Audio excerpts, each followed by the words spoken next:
nous, on s'est concentré sur l'aspect administratif.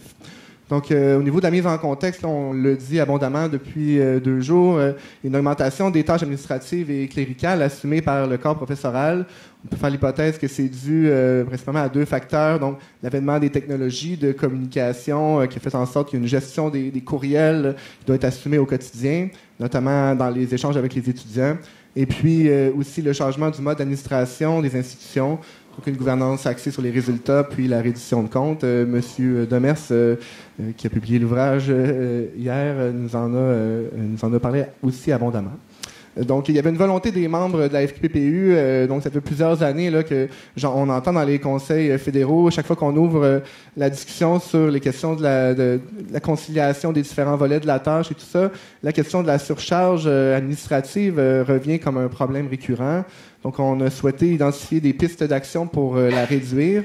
On a aussi saisi une opportunité qui nous a été présentée de poursuivre le travail qui a été entamé par l'Association des professeurs et bibliothécaires de McGill. La déléguée Mme Moserol nous a présenté l'année dernière les résultats d'une enquête qui a été menée auprès des professeurs de McGill. Et donc, on a souhaité élargir cette enquête et la faire à l'échelle du Québec. Dans la littérature, donc, la charge professionnelle, c'est souvent considéré comme un facteur parmi d'autres de stress lié au travail. La littérature savante s'intéresse donc davantage aux effets de la surcharge sur les individus puis sur les organisations qu'à ses causes. Il y a beaucoup de choses sur la conciliation travail-famille, travail-vie personnelle, la santé physique et psychologique, la satisfaction au travail et puis son lien avec la performance, puis les coûts liés à l'absentéisme, au congé de maladie, aux invalidités pour les organisations. Chez le corps professoral, la surcharge est souvent évoquée comme l'un des principaux facteurs de stress. Ça affecte de façon équivalente les professeurs de toutes les disciplines. Il y a des professeurs d'université qui, semble-t-il, seraient plus enclins que d'autres à développer des comportements d'obsession du travail, ce qu'on dit workalism en anglais. On parlait ce matin de les professeurs qui sont leurs propres bourreaux, donc je pense que c'est un peu lié à ça. Et puis, certains groupes seraient plus touchés, donc les femmes, les personnes issues de minorités, puis les professeurs qui n'ont pas acquis la permanence. Dans la littérature, les pistes d'action qui sont offertes, ça va de choses très individuelles. Donc, on fait porter à l'individu la charge de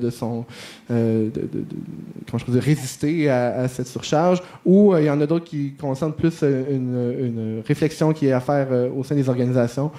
Donc, mesures de prévention pour prévenir l'obsession du travail, faire en sorte que les universités soient des milieux plus équitables pour les femmes, le mentorat, les mesures de conciliation travail-famille, les formations sur la gestion des courriels.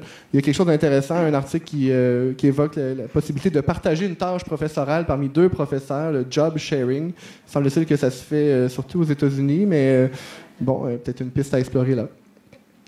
Alors, au niveau de notre méthode, le questionnaire a été envoyé en mars 2018 à l'ensemble des membres du corps professoral québécois, sauf les professeurs de McGill qui avaient déjà répondu à l'enquête de leur association. Là-dessus, on a reçu un total de 2408 réponses, desquelles on a, après avoir fait un certain élagage, on a gardé 1500, un petit peu plus de 1500 questionnaires. C'était presque toutes des questions ouvertes, donc le corpus de données à traiter était au-dessus de 1000 pages. Ça a nécessité un traitement avec le logiciel InVivo, traitement de logiciel qualitatif. Une première lecture a permis de dégager plusieurs catégories dans lesquelles on a ensuite codé chacune des réponses.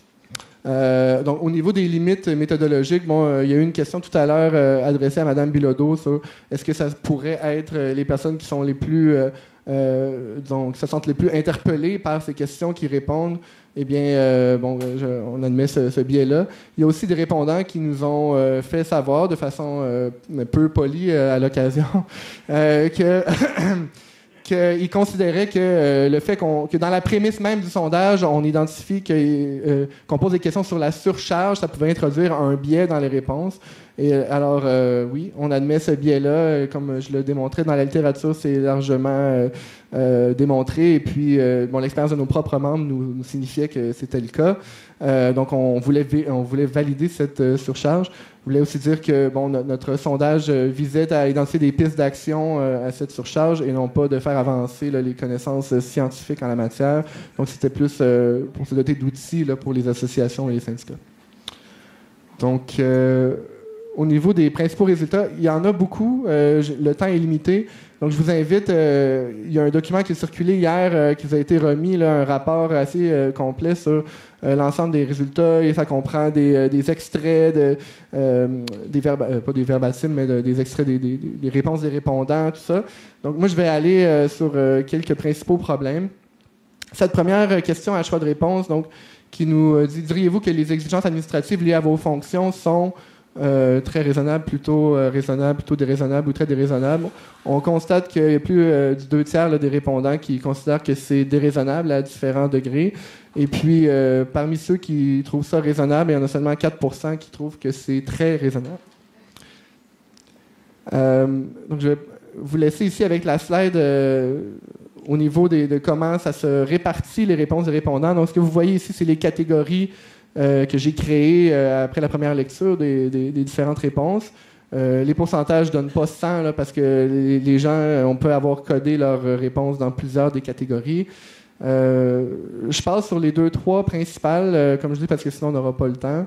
Mais on voit clairement que toutes les irritations liées aux achats et au remboursement des dépenses de recherche et de déplacement, c'est ce qui est le plus majeur. Donc, 42% des répondants ont identifié ça. 20% proviennent de l'UQAM, donc il y a peut-être quelque chose à voir là du côté du SPUC. Parmi les problèmes évoqués, il y a la nécessité de faire approuver les dépenses nécessaires aux travaux de recherche ou au déplacement par des multiples paliers hiérarchiques, l'obligation d'acheter du matériel auprès de fournisseurs préautorisés par l'université, la production de rapports de dépenses en format papier auxquels doivent être joints des reçus en format papier également. Beaucoup de gens qui me disaient, moi, je suis tanné de sortir le bâton de colle puis de devoir coller mes factures derrière ma feuille de rapport de dépenses. L'obligation dans certaines universités de faire approuver les demandes de voyage pour participer à des colloques ou même des terrains de recherche. La nécessité de justifier des frais de repas ou d'hébergement quand il y a des déplacements liés à la recherche. Puis de justifier l'achat de matériel nécessaire à la conduite d'activités de recherche. Là, ça, il y en a de toutes les couleurs. Ça va du matériel informatique, mais aussi des béchères, du matériel de laboratoire, de la papeterie.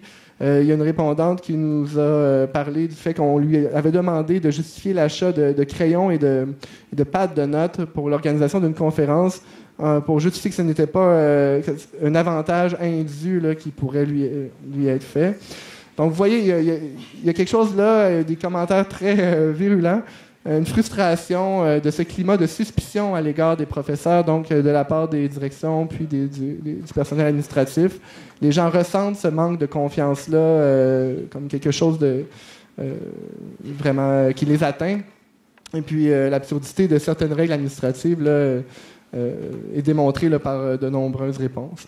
Parmi les pistes de solutions qui sont évoquées par les répondants, donc, on a le fait de déléguer les responsabilités de validation à un seul palier hiérarchique, par exemple le département, embaucher plus de personnel administratif pour traiter les rapports de dépenses ou aider les professeurs avec ces tâches-là, cesser l'obligation de faire affaire avec des fournisseurs préautorisés, faire en sorte que les rapports de dépenses puissent être soumis électroniquement, mise en œuvre de la signature électronique pour les validations. Donc, il y a beaucoup de gens qui se plaignent du fait que, là, mettons, ça prend 3 signatures de 3 paliers hiérarchiques, mais là, il faut aller cogner à la porte du bureau de la personne qui est peut-être pas là, puis là, on passe 3-4 jours à se promener dans les corridors, à essayer de trouver les gens.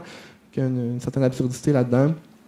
C'est essayer de demander des justifications en lien avec les déplacements pour des terrains de recherche ou par la participation à des colloques, ou de cesser d'avoir à demander ça, surtout quand ça a été déjà approuvé dans la demande de financement auprès du conseil subventionnaire.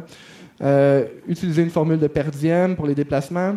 Quelque chose d'intéressant aussi, c'est de ne pas faire de vérification systématique des dépenses, faire plutôt des audits ou des vérifications aléatoires, puis sévir contre ceux qui ne respectent pas les règles plutôt que d'avoir à vérifier chacune des personnes. Et puis, il y a aussi des commentaires à l'effet que ça devrait être les universités qui couvrent les frais d'intérêt qui sont encourus auprès des compagnies de crédit quand les délais sont attribuables à leur propre, Alors, voilà pour première catégorie. La deuxième, c'est toute la reddition de comptes qui est liée, je l'ai appelée à la réalisation du travail. J'avais écrit lié à la performance, j'aime pas trop ce terme-là, mais dans certaines universités, c'est vécu vraiment comme ça par les répondants. Donc, 36% des répondants ont répondu des choses en lien avec ça. Ce que j'ai classé là-dedans, c'est donc la redondance dans les productions de bilans liés à la charge de travail, les plans d'études, les rapports annuels, les rapports de révision, tous les délais liés à l'approbation encore par plusieurs niveaux hiérarchiques, puis les exigences productives ou administratives perçues comme démesurées, surtout en ce qui a trait aux demandes de promotion, de dégrèvement ou de congés sabbatiques. Donc, à ce moment-là, ça vise plus les collègues que l'administration. Il y a beaucoup de gens qui déplorent aussi qu'il n'y a aucun suivi qui est assuré à ces rapports. Donc, finalement, on constate que c'est pas fait dans le but de permettre aux gens de s'améliorer dans leur pratique, mais vraiment pour engraisser une certaine bureaucratie là, qui se justifie par la multiplication de ces formulaires aux rapports à remplir. Un élément important aussi, donc cet élément-là de piste de réponse, finalement, ça revient dans presque toutes les catégories, c'est-à-dire les professeurs estiment que le nombre les tâches administratives qui leur incombent devraient être déléguées finalement à du personnel administratif qui est plutôt que ça leur incombe à eux parce qu'ils considèrent que ça les éloigne de ce pourquoi ils ont été embauchés, soit la conduite d'activités d'enseignement puis de recherche. Parmi les pistes d'action, donc, il y aurait procédé à la révision de l'ensemble des exigences en matière de reddition de comptes, puis ensuite les réduire au strict minimum. Simplifier les processus aussi. Donc, développer une approche intégrée en matière d'administration. Il y a beaucoup de gens qui évoquaient un guichet unique qui permettrait de répondre à l'ensemble des exigences en un minimum de démarches. Donc, il y a un appel à ce que les directions universitaires, finalement, se saisissent de l'ensemble des processus de reddition de comptes qui sont exigés des professeurs, qu'il y ait une réflexion à ce niveau-là, puis qu'on arrête de chaque instance demande sa reddition de comptes, mais que ça soit fait peut-être de façon plus centralisée, mais en réduisant. Il y a beaucoup qui appellent à l'informatisation ou à l'automatisation des formulaires, qu'on n'ait pas à remplir les mêmes informations dans plusieurs formulaires. Encore là, signature électronique, réduire la bureaucratie. La question de la gestion collégiale arrive ici aussi. Puis de mieux outiller les professeurs au niveau de la prévention de l'épuisement professionnel, les sensibiliser sur le fait qu'ils sont parfois leurs propres bourreaux. Troisième catégorie, les questions de financement et reddition de comptes liées à la recherche. Donc, ça aussi, ça a été évoqué par beaucoup de répondants. Ça concerne à ce moment-là autant les universités que les conseils subventionnaires, et au fédéral et au provincial. Donc, beaucoup de gens qui se plaignent qu'ensuite des publications savantes, il y a une nécessité de produire des rapports d'étapes et de fin de projet à compléter, à remettre à différentes instances, donc à l'université, à la faculté, au centre de recherche, aux bailleurs de fonds, puis lesquels ont chacune leurs exigences distinctes quant à la forme puis au contenu. Que les demandes de financement aux organismes subventionnaires demandent un temps précieux malgré un succès incertain. Que les demandes de financement à l'interne aussi, certaines universités offrent ça, ont des exigences qui sont élevées malgré des montants qui sont souvent modestes. Que les exigences démesurées en matière de propriété intellectuelle ou de déclaration des conflits d'intérêts, il y a peut-être une simplification à avoir là. Puis aussi, ce qui est lié à la santé et sécurité dans les laboratoires de recherche. Donc, au niveau des pistes de solutions, là, si on fait le wrap-up, c'est souvent les mêmes pistes de solutions qui sont déclinées pour différents problèmes. Je veux dire un commentaire rapidement sur, parce que le temps est limité, mais sur la question du CV aussi qui revenait de façon très significative. Donc, les gens trouvent que le fait d'avoir à faire 4, 5, 6, 7 versions de leur CV pour différentes instances, c'est pas très efficient. Donc. Et puis, il y a beaucoup de gens qui signalaient que le CV commun canadien pourrait servir de modèle, d'assumer son format commun, finalement, plus qu'actuellement. Donc, je vous réfère encore là au rapport pour l'ensemble des pistes d'action. Je veux dire un mot aussi sur la question de l'éthique. Je sais qu'il y a eu un article une chronique de Pierre Trudel dans Le Devoir la semaine dernière à ce sujet-là. L'ACPU est sorti aussi. Donc, ça n'a pas sorti énormément en termes d'occurrence dans nos réponses, mais ça a une nature particulière parce que les gens qui ont dit des commentaires par rapport à ça évoquaient une certaine ingérence des comités d'éthique dans les objets de recherche, dans la façon de les conduire. Puis, ils sentaient là une atteinte à leur liberté académique. Alors, je pense que là, il y aurait une piste d'action pour la fédération aussi. Donc, parce que là, dans ce panel-ci, on nous invite à développer des pistes d'action. Il y a vraiment deux volets. Donc, il y a le volet qui concerne peut-être les associations, les syndicats membres localement, aller rencontrer les administrations pour voir comment on peut simplifier tous ces processus. Mais aussi pour la fédération, il y a des choses à faire au niveau national, entre autres par la discussion avec les conseils subventionnaires pour voir c'est quoi vos objectifs finalement, comment on peut les rencontrer de façon plus simple, là, puis en cessant d'exiger des professeurs autant de reddition de comptes, puis tout ça. Voilà. La question il y a un commentaire qui revenait souvent, c'est « Faites-nous donc confiance, finalement. » Faites-nous confiance, puis on va faire notre travail. Voilà. Je sentais que... On a parlé beaucoup de détresse, on a parlé beaucoup de souffrance les derniers jours, ce matin, puis hier. Alors, ça se sentait dans les commentaires. Moi, j'ai pas travaillé sur les effets, j'ai travaillé sur un peu les causes, mais quand même, je le voyais, cette détresse, dans plusieurs des commentaires. Donc voilà, je voulais juste vous dire que si vous entreprenez des discussions avec vos directions universitaires, on est disposé à vous accompagner dans ces démarches-là. Il y a l'exemple de McGill qui ont créé un comité paritaire pour aborder ces questions-là avec leur direction. Ça peut s'aborder aussi dans des contextes de négociation collective. Il y a plusieurs modèles qui peuvent être faits, mais en espérant que cette recherche pourra vous aider dans ces démarches-là. Puis aussi, j'ai entendu les appels dans les commentaires qui ont été faits suite aux dernières présentations. C'est-à-dire, il y a plus de recherches qui pourraient être faites par la Fédération, notamment agréger des données sur les congés maladie, invalidité qui proviennent des assurances collectives, les heures travaillées, le volume des tâches administratives selon les disciplines, les mesures de conciliation à l'œuvre. Peut-être que Mme Tremblay pourra être une collaboratrice à ce niveau-là. On verra. Mais voilà, il y a encore du chemin à faire au niveau de la documentation puis de l'action. Merci.